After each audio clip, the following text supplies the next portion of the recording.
Hello, everybody. My name is Xylon van Eyck. I'm here in Port Elizabeth, a 6-year, as of this month, cancer survivor. Um, and this old toppy you can see on the other side of the screen is Sean Daly. Sean is a mentor, a life coach, someone I work with very closely in terms of dealing with life's complicated matters, cancer being one of them. Sean, where are you in KZN? Yeah, hi Zalen. Good to chat to you today.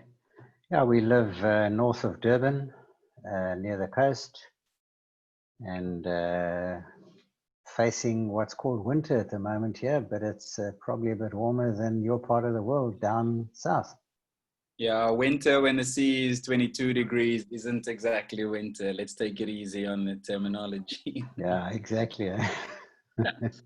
um, so we just wanted to do this talk we were asked to do this talk for Cancer South Africa about my personal journey. And this is something you and I discussed, I shared with you earlier in the month. We had a few discussions because May last month is always a difficult month for me because it's the month that my scans happen. Yeah, And after 6 years of being cancer free, 11 months of the year, I live perfectly normal, healthy lifestyle, happy, no problems. I do Ironman, I do other triathlon events, cycling events. But when May comes and scan time comes, all of a sudden I start feeling, oh, what's that? What's that pain? Oh, is that something? Oh, my lymph nodes, because I had Hodgkin's lymphoma. So a cancer of the immune system that attacks your lymph nodes, And I just want to thank you again for helping me deal through that part, with the scan coming up. sure. Yeah, I guess I'm not sure what the right terminology is, Zylan, but you were originally a cancer victim. Is that the term that is used? I would say so. Maybe not when I was diagnosed. I didn't feel that way because I'm a very optimistic, happy-go-lucky person. So I wouldn't have Right. used the term victim. But after 2 years of chemotherapy, stem cell transplant, radiation, when it started getting to me mentally, I definitely started feeling like a victim. Right. And that victimization, were you dealing with questions like, well, why should it happen to me? What have I done wrong to the universe?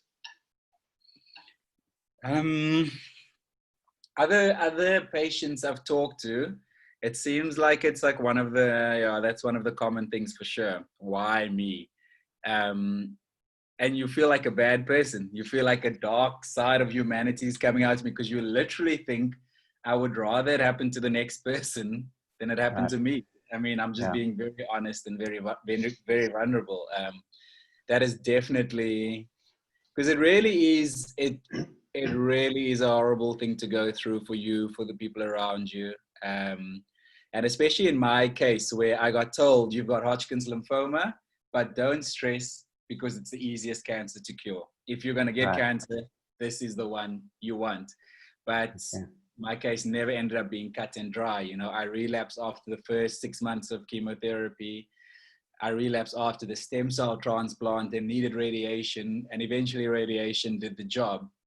But after 2 years of going through that, it's definitely why me? Why is this happening to me? I'm a 26-year-old at the time, healthy guy who cycles. I don't drink. I don't smoke. I really I thought I took care of my health. One thing I didn't have an understanding of in a deeper sense was nutrition and really Right. what healthy food actually is, because a lot of the time what we gets sold in the stores isn't exactly perfectly healthy food. So that's an understanding that I didn't have at the time, but I was fairly healthy. So definitely why me was one of the questions I had to face. Right. So those first 2 years were tough, processing that it's actually happening to you. You have to go through all of this treatment. And then when those first 2 years were behind, was there a shift? Um, yeah, definitely. I mean, you never want something bad to happen to you, but in this life we live in, good seems to always come out of bad Yeah. situations. Yeah. We always seem to have to go through this fire to come out a diamond on the other side. And there was a shift in my mentality, not just like on a micro level when you're talking about cancer, but on a macro level to a whole approach to life. We were living in Joburg at the time, my wife and I, when we were going through this. I'd lived in Joburg for 8 years, and I'd been in my big city life, coming from PE, moving to the bigger city. I was working at 5FM, I was working at Supersport, Sky FM. I got exposed to all these big global brands as a young kid who wanted a career in broadcasting, and I was loving that. And I said I would never move back to PE. Why would I want to move back to the small dorpy, you know? Yeah. And my doctor, the one doctor I was seeing, said something very interesting to me. He said to me, usually around when you turn 40, you start asking yourself, what do I want my life to look like, you know? But when you have a trauma like cancer, it moves that forward. And you realize, okay, life is limited. It is fleeting. And you go, what do I want my life to look like now? And that, the life we wanted post-cancer was one that was on the coast. We loved the beach. One that chased work that we absolutely loved, but work that gave us the lifestyle that we wanted. So we literally wrote on pen and paper what we wanted our lives to look like post-cancer, and we pursued that and changed that. So just a whole shift in mindset. Yeah. So I suppose one could say that this cancer was a total disruption of the trajectory of your life. And more than that, yeah. you had to cope with it. It wasn't something you looked for. But as you look back now, you've already just said that it brought the reality of life forward much quicker than normal. How would you say you've responded and dealt with that disruption over the last few years? Disruption is never fun. Change is never fun. I think by default, our brains, don't like change. Our brain's job is to keep us alive. So our brains like comfort. And disruption is disruption. It means there's an but you've helped me look at it in a different way. You like using this term reimagine, and instead of just feeling stretched and uncomfortable and feeling that this physical thing is happening to me, there can also be a reimagine, a re-looking of it, like I had that why me question again in May when I was struggling with scans coming up. What's the result going to be, And you helped me look at it in a different way. Why not look at it as a reminder that life is precious and we have today. So what am I going to do with today? Right. And so this big disruptor has come into my life, but if you look at something from a different angle, all of a sudden it means something else. It can mean something else to you. Yeah. So I guess in some ways, most of us are wired with certainty in mind and success. But when that doesn't happen, we've got to make some shifts, isn't that so? Yeah, I'm trying to find the oak who told me when I was growing up, who taught me that success in life was guaranteed. I'm trying to find that oak because I want a refund. I'm 35 now, and I'm learning that there are no guarantees in life. And I don't know why we grow up thinking that there are guarantees in life. Right. I mean, I did this video before when lockdown started in South Africa, and I saw that a lot of people were struggling with it mentally, just having their freedom of movement taken away. Yeah. And I realized that actually for a lot of people, this is the first really hard thing they've been through in their lives. A lot of people might not have had disruption and trauma and anything in their lives. And I just did a video talking about my cancer experience to help them through that. I don't know, what was the question again? Yeah, so it was just this thing of certainty we were talking about, that we We like to have certainty, and you were saying you're thinking of suing about 1 million companies who guaranteed you success in life, which implies just getting the formula, applying the formula, and life will be successful. But something disrupted your pathway. It was so as I said earlier, I'm like an optimistic person. So when my wife and I sat in a doctor's room in Four Ways, I remember the room, I remember the color of his table, I remember the desk when he said, "You have cancer." It was like I was watching a movie of someone else's life. Right. And it was just so surreal and so weird. But then my protective mechanism, which is to build walls around me, and my optimism kicked in. So this isn't bad. You're a positive person. You've overcome so much. You've come from a very underprivileged background in a single parent household to make something of your life on an international stage. This is something you can overcome. And that was fine for that moment. And, you know, the moment calls for you to act a certain way, but it wasn't sustainable. So for me, after 2 years, when there just wasn't a resolution, it wasn't like these scans are clear after this treatment, go and live your life. You know, after 2 years of getting told, but there's always a but, you know, things are looking good, but we have to go test for this. We have to, it really got to me mentally. And that process, as I was getting older, getting to my 30s, taught me that, okay, life is not fair. And some days will be great, and some days will be bad. And there are no certainties. But like I said earlier, we have today. And I can put my hand up and say that proudly, since the day I got diagnosed, since coming out of that, I've never taken a single day for granted. Like I really live every single day like I've had it, like I got a second chance. I know it sounds like a sick cliche romantic movie, but that's one of the positives I've chosen to take out of this experience. Well, those are absolutely your realities, isn't that so, Xylon? It's been your narrative, your experience, and that's the space you're sharing from, isn't that so? Yeah, it is. So perhaps you can, for the listeners out there who might be wondering, so tell us about what you've learned about yourself, what you've learned about life through this whole experience.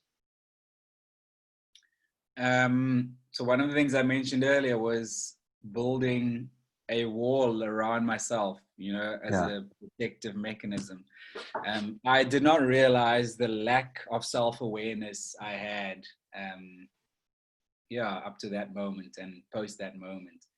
We are our default is to be external and to criticize other people and to, I mean, I have a consultancy business. I've got a digital marketing agency, and it's very easy for me to walk into a client's business and to immediately realize where we can add value and where their blind spots are and what they need to go to that next level. But ask me to do it for my own company and I battle, you know, and it's the same I find in my life is that I can very quickly tell you someone's personality, what they're doing, why they're doing that.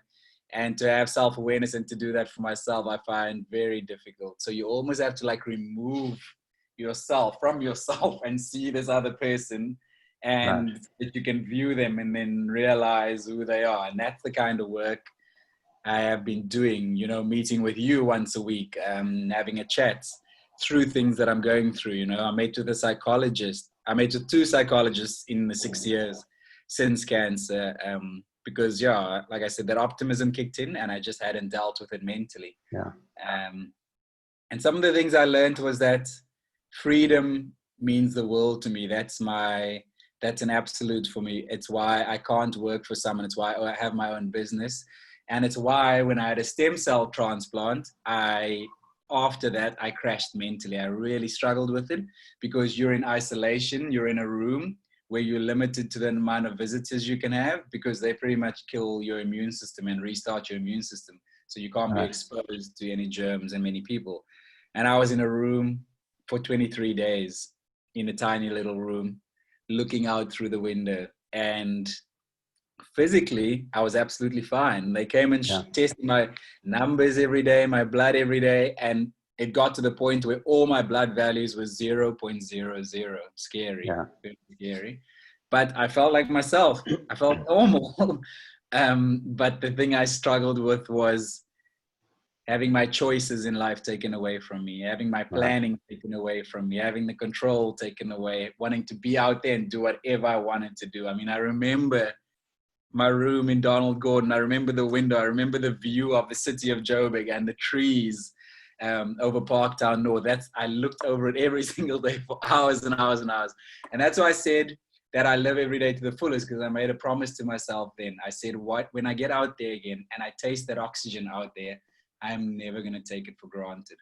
And those were some of the learnings, was just that, freedom means the world to me.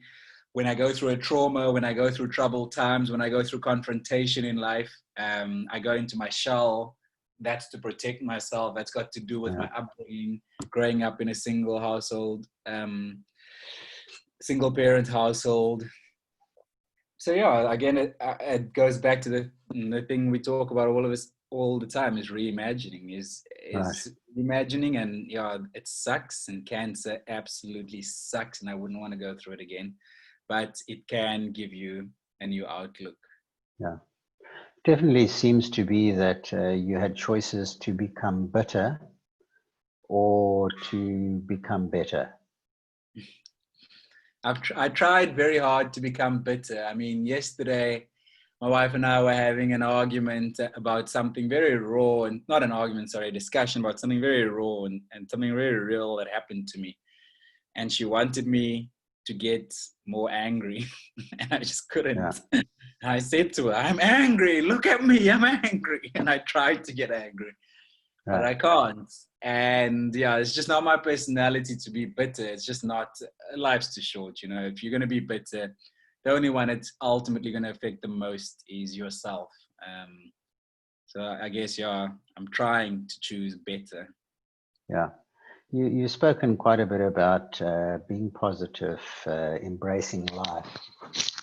Do you think that's a lot to do with your personality, or do you think going through this whole process has enabled you to rise above your challenges in a way?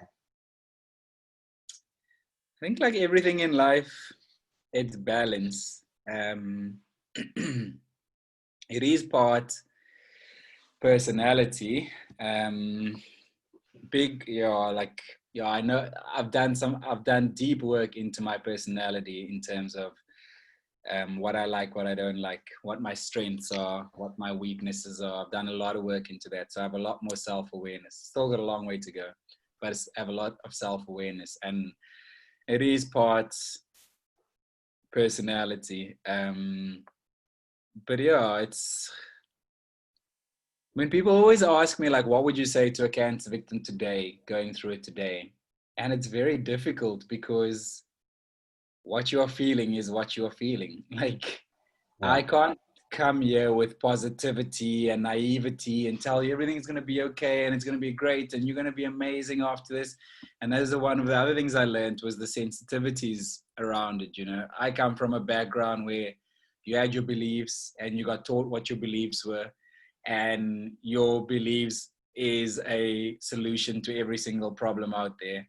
I've since learned that's not what life is. Life is very complex. Life is not black and white. There's no blanket approach to every single situation. Every single Yeah. situation is unique. So what I try to do is share my experience, and people Right. can take what they want out of it, you know, Yeah. instead of a blanket positive approach. Right. So you've already told us that this May Day is not so much a dread day every year, but it's a remembrance day to you. It's a day you celebrate. You still have life, but you can't just ignore the impending possible doom on that day of your scan every year. Yeah, On the day of the scan, I don't sound like I sound today. Yeah, yeah, I don't sound as positive and as happy as I do right, today. yeah, The doctor always laughs at me when I get into a room and she's waiting to read me the results. She says, breathe, calm down. Like she yeah, knows yeah. exactly what's happening in there. So would you be able to say it's sometimes good to face our fears and process them, or to try and ignore them? Oh, you have to run head on, head first into facing them. And it is it is one of the worst things to do, and it's one of the hardest things to do, to look in the mirror. Um, Not a lot of good comes from suppressing stuff, suppressing feelings. It's what I did when I got diagnosed. As I said, caught up with me mentally 2 years later when I had to go see a psychologist for the first time to deal with what is this burnout I'm feeling? What is this exhaustion I'm feeling? Like, why am I not Right. happy? And it's because I hadn't dealt with the realities of what has actually happened to me, this trauma that has actually happened to me. I just been focused on the physical. Just get your body healthy. Just get over this. Just drag yourself through this. I hadn't paid attention to the mental aspect of it. Right. Yeah. And it's now 6 years down the road, Xylon. You've experienced a whole lot of stuff. You're still on a learning curve. Is there perhaps anything you'd like to leave with the listeners? A thought for the day, a message for life? Yeah, not really. Apart from hopefully there's something in this conversation for them. Hopefully there's a sentence that they heard that they hadn't thought of before, or a way of thinking or work that has to be done. Like I say, I don't like blanket approaches. It's something I don't do in our business. A client always wants to ask you, how much is this going to charge? How much do you charge for that? Before I have all the facts, all of the Right. information. You need as much information as possible to know how to help a situation. And I think cancer patients are the same. The one thing I hadn't realized too was how much it affects the people around you. I didn't Right. realize that until it took on my wife. Because you think you're the patient, you're the most important person, you're the one who's dying, you're the one who has to overcome this, and you don't realize how it affects community around you. And that's really important. Like if you already have community around you, you're already in a good place. That was one of the other things. But yeah, I hope you and I talk a lot of nonsense, but hopefully we're speaking a little less nonsense today, and there's hopefully some value. I love sharing my story, and it's something I wasn't comfortable doing a few years ago because I battled with putting myself front and center, putting yourself out there. I used to be a TV presenter. I used to be a radio presenter. So it's very easy for me to ask the questions, and it's Right. very easy for me to dig deep into you and to get your story out. And it was very uncomfortable for me to put myself as the center. But I've also learned to get over myself, that it's not always Right. about me. Right. It's about sharing, and it's about being vulnerable, and hopefully that helps someone else. I guess, Alan, we're all challenged with a false sense of humility, but very often just being transparent is that's the way it is. I And pride myself in my humility, okay? It's one of my better. maybe we'll have to start voting Xylon for president, eh? You said it, not me, your word. I guess, Alan, overall, what I'm hearing you say is it's a wonderful gift to be a human being, to be part of the human race, and to participate as a learning and growing human, and to share your journey with others. Yeah, if you just thought about the possibility of becoming a human being scientifically, the Yeah, chances, your chances were almost zero, but you yeah, made it. We right. made it, and we got here, and we have breath. We have today. Like it is, yeah, it blows my mind. Absolutely Yeah. blows my mind.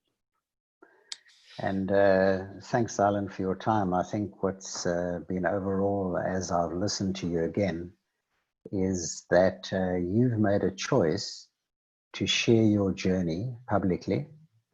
And it's that choice that allows you to share the essence of who Xylon is. He's been through all kinds of stuff. He will still go through all kinds of stuff. But I'm sure it enables someone out there to maybe hold on to a bit of hope that they're missing, especially in the climate we find ourselves in. So thank you so much for your time. Thank you for the privilege of interviewing you on this situation. No, I appreciate your help and your words as always. And yeah, this thing's about community. It's about sharing. It's about vulnerability, and I'm actually proud to be part of the cancer community. It's a community, and we together. Yeah. So thanks for your time, Sean, and yeah, hope people have enjoyed this. We'll chat soon again. Thanks, Simon. Cheers.